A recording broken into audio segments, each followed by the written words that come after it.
In this lesson, we're going to be talking about types of attacks.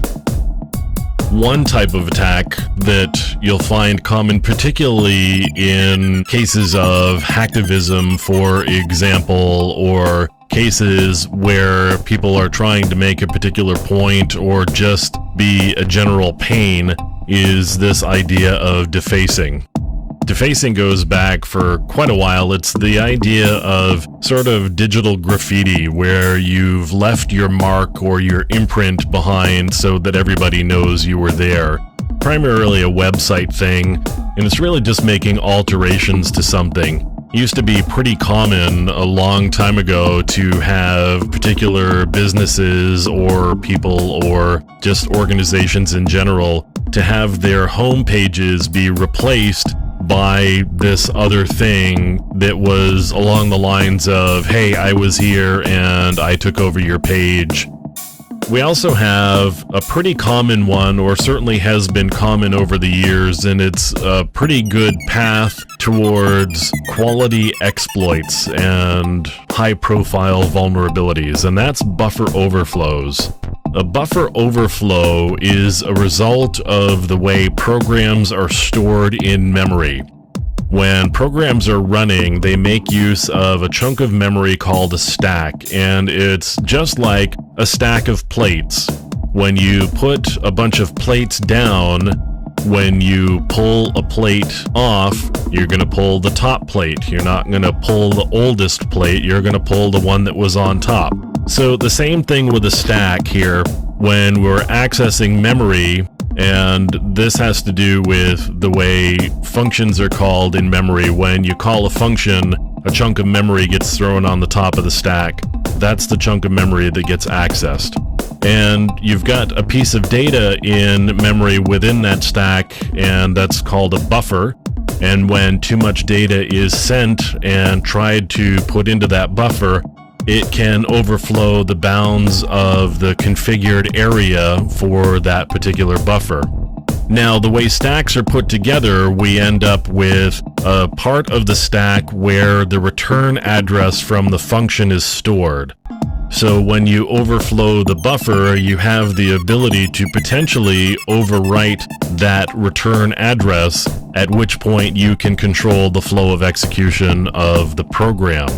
And if you can control the flow of execution of the program, you can insert code into memory that could be executed. And that's where we get buffer overflows that turn into exploits that create the ability to get like a command shell or some other useful thing from the system where the buffer overflow is running.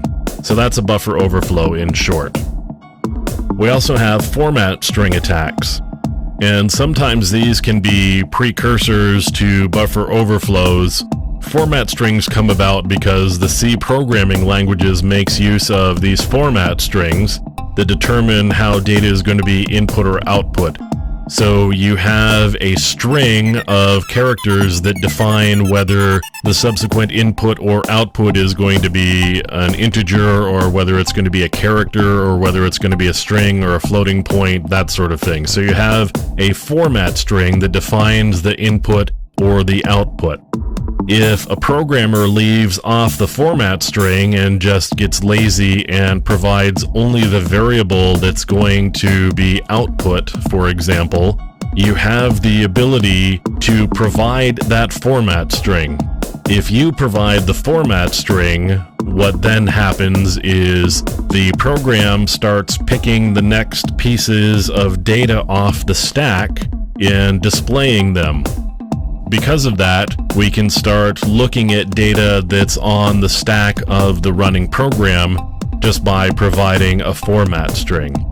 And if I can look at the data, I may be able to find information like a return address or some other useful piece of information.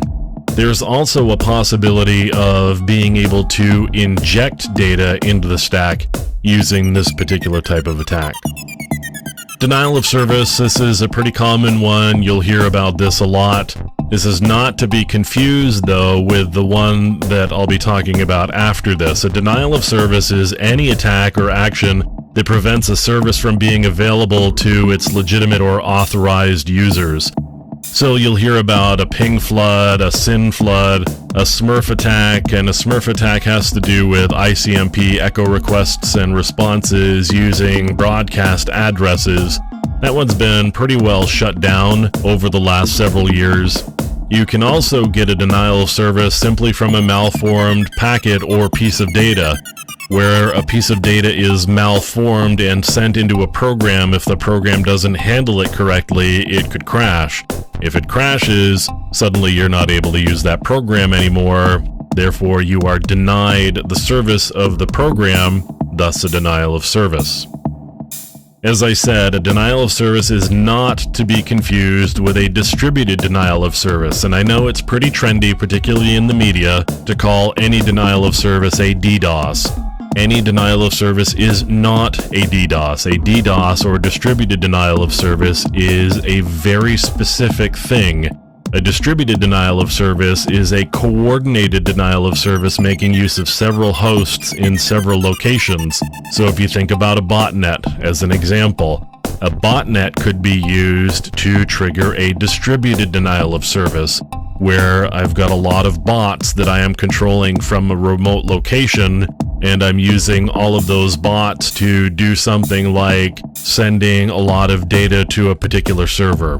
When I've got a lot of systems sending even small amounts of data, all of that data can overwhelm the server that I'm sending it to.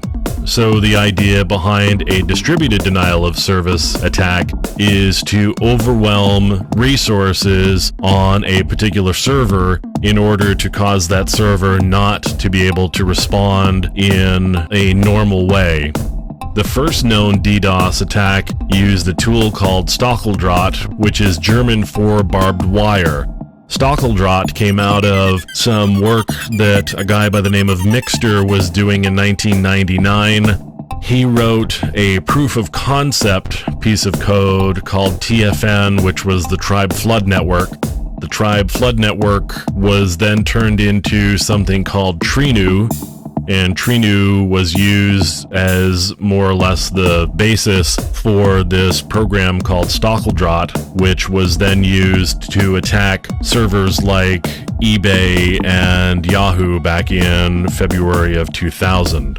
So that attack in February of 2000 was really the first known distributed denial of service attack, which is not to say that there weren't denial of service attacks previous to that. There certainly were plenty of them, but they were not distributed in nature, meaning there weren't a lot of systems used to coordinate and create a denial of service condition, and therefore we get the distributed denial of service attack.